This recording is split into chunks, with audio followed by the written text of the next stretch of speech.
Hello बच्चों, चलिए प्रश्न को देखते हैं। प्रश्न है, निस्तापन तथा भर्जन में उचित उदाहरण देते हुए अंतर स्पष्ट कीजिए। तो बच्चों यहाँ पर इस प्रश्न की मुख्य अवधारणा की बात की जाए तो इस प्रश्न की मुख्य अवधारणा होगी मुख्य अवधारणा। तो बच्चों मुख्य अवधारणा में हमें यहाँ पर निस्तापन तथा भर्जन में अंतर स्पष्ट करना है। तो बच्चों हम यहाँ पर क्या करते हैं, यहाँ पर भर्जन और निस्तापन में अंतर स्पष्ट करेंगे। तो बच्चों यहाँ पर सबसे पहले निस्तापन को बच्चों हम क्या बोल सकते हैं, कैल्सिनेशन।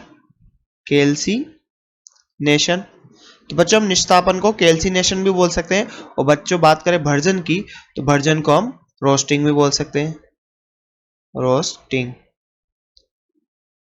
तो बच्चों यहाँ पर हम भर्जन और निस्तापन की बात करते हैं। तो बच्चों कैल्सिनेशन में क्या होता है, हम अयस्क को वायु की अनुपस्थिति में या फिर अल्प वायु की उपस्थिति में बच्चों हम अयस्क को मेल्टिंग पॉइंट से कम ताप तक गर्म करते हैं। तो बच्चों यहाँ पर देखें निस्तापन में क्या करते हैं, हम निस्तापन में अयस्क के बारे में। तो बच्चों हम निस्तापन में अयस्क के साथ क्या करते हैं, वायु की अनुपस्थिति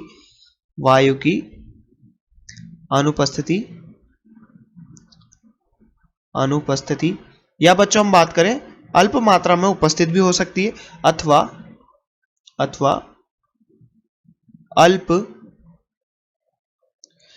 अल्प वायु की उपस्थिति में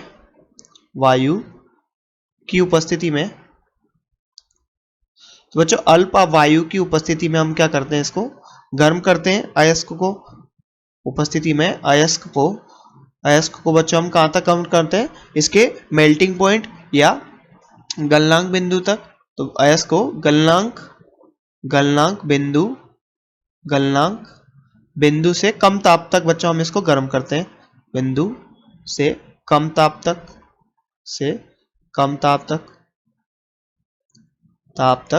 गर्म करते हैं। और बच्चों बात करें यहाँ पर भर्जन की तो भर्जन के अंदर क्या करते हैं बच्चों, हम वायु की उपस्थिति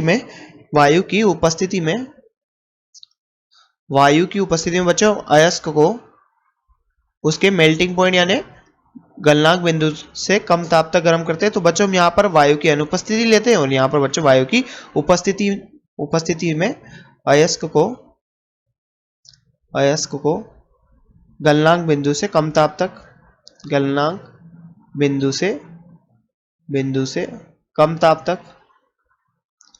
कम ताप तक गर्म किया जाता है।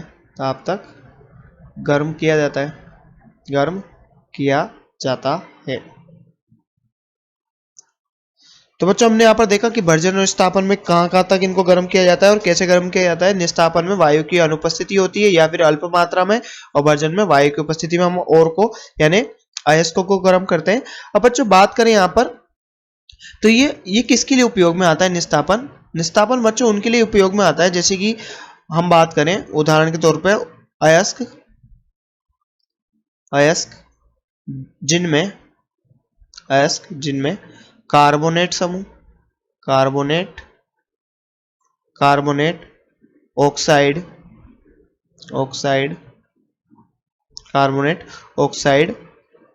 और हाइड्रोक्साइड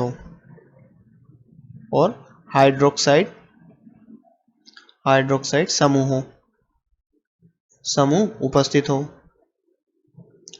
और बच्चों यहां पर बात करें तो हम यहां पर किनकी, सल्फाइड अयस्कों की सल्फाइड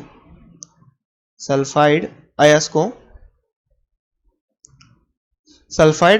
को यहां पर बच्चों हम सल्फाइड अयस्कों को रोस्टिंग करते हैं यहाँ पर या फिर भर्जन करते हैं। सल्फाइड अयस्कों का भर्जन करते हैं बच्चों यहाँ पर।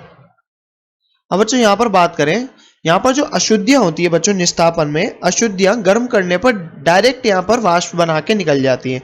तो बच्चों अशुद्धि क्या होती है, अशुद्धियों को गर्म करते हैं बच्चों हम तो डायरेक्ट ये जैसे मान लो अशुद्धि यहाँ पर सॉलिड फॉर्म में यानी ठोस अवस्था में होगी तो बच्चों अशुद्धि किस रूप में निकल जाएगी, वाष्प के रूप में। ये बच्चों वाष्प के रूप में। तो उदाहरण देखें बच्चों, किसी अशुद्धि का मान लीजिए उसमें अंदर क्या बोलते हैं सल्फर की अशुद्धि है। तो बच्चों सल्फर की अशुद्धि है, वो सल्फर सॉलिड फॉर्म में यानी ठोस अवस्था में रहता है। तो गर्म करने पर बच्चों सल्फर यहाँ पर गैस अवस्था में निकल जाता है। या फिर बच्चों हम बात करें किसकी, एस की, तो बच्चों एस सॉलिड फॉर्म में रहता है, ठोस अवस्था में रहता है, गर्म करने पर वाष्प अवस्था में निकल जाता है। तो बच्चों यहाँ पर क्या होता है भर्जन में अशुद्धि जो होती है बच्चों, अशुद्धि बच्चों ऑक्साइड बनाकर निकलती है। बच्चों अशुद्धि जो होती है, अशुद्धि ऑक्साइड बनाकर निकलती है, और अशुद्धि ऑक्साइड बनाकर निकलती है, और अशुद्धि ऑक्साइड का बच्चों वाष्प के रूप में निकलती है, अशुद्धि ऑक्साइड। तो बच्चों यहाँ पर अशुद्धि ऑक्साइड के रूप में निकलती है, और यहाँ पर कैसी ठोस होती है, और यहाँ पर वाष्प होती है। अब बच्चों यहाँ पर एक अशुद्धि की बात की जाए, मान लीजिए उसमें एल्यूमिनियम की अशुद्धि है, तो बच्चों यहाँ पर एल्यूमिनियम सॉलिड फॉर्म में रहता है, ठोस अवस्था में रहता है, और जैसे हम उसको गर्म करते हैं वायु की उपस्थिति में, तो यहाँ पर वायु अभिक्रिया करती है बच्चों, और इसको ऑक्साइड बना के यहाँ से अशुद्धि बच्चों Al2O3 की वाष्प के रूप में निकल जाती है। बच्चों बात करें यहाँ पर इसके उदाहरण की, किसके, निस्तापन के उदाहरण की, तो बच्चों यहाँ पर देखें उदाहरण की, तो यहाँ पर हम लेते हैं ZnCO3। बच्चों हम ZnCO3 को केलामाइन भी बोलते हैं। अब बच्चों जब हम इसको गर्म करते हैं वायु की अनुपस्थिति में या अल्प मात्रा में, तो बच्चों ये क्या करता है, यहाँ पर ZnO zinc oxide plus CO2 gas. तो बच्चों यहाँ पर zinc oxide plus CO2 gas निकलती है, और ये बच्चों Zn जिंक कार्बोनेट, जिसे हम बच्चों केलामाइन भी बोलते हैं, केलामाइन बच्चों जब हम इसका निस्तापन करते हैं, तो बच्चों जिंक ऑक्साइड और CO2 गैस प्राप्त होती है। और बच्चों यहाँ पर इसके उदाहरण की बात करें, तो बच्चों हम यहाँ पर क्या करते हैं, जैसे कि हमने बोला था सल्फाइड एस्को को हम यहाँ पर भर्जन करते हैं, सल्फाइड एस्को का, तो बच्चों हम यहाँ पर ले लेते हैं PbS। जब बच्चों हम PbS को वायु की उपस्थिति में गर्म करते हैं, तो यहाँ पर बच्चों क्या निकलता है, Pb ऑक्साइड यानी लेड ऑक्साइड। बच्चों यहाँ पर सॉलिड होता है, ये ठोस होता है, और बच्चों यहाँ पर SO2 गैस निकलती है। और बच्चों यहाँ पर हम एक और अंतर भी देख सकते हैं। अब यहाँ पर हमने देखा कि यहाँ पर जो निस्तापन है, यहाँ पर CO2 गैस का निष्कासन होता है, जबकि यहाँ पर भर्जन में SO2 गैस का निष्कासन होता है।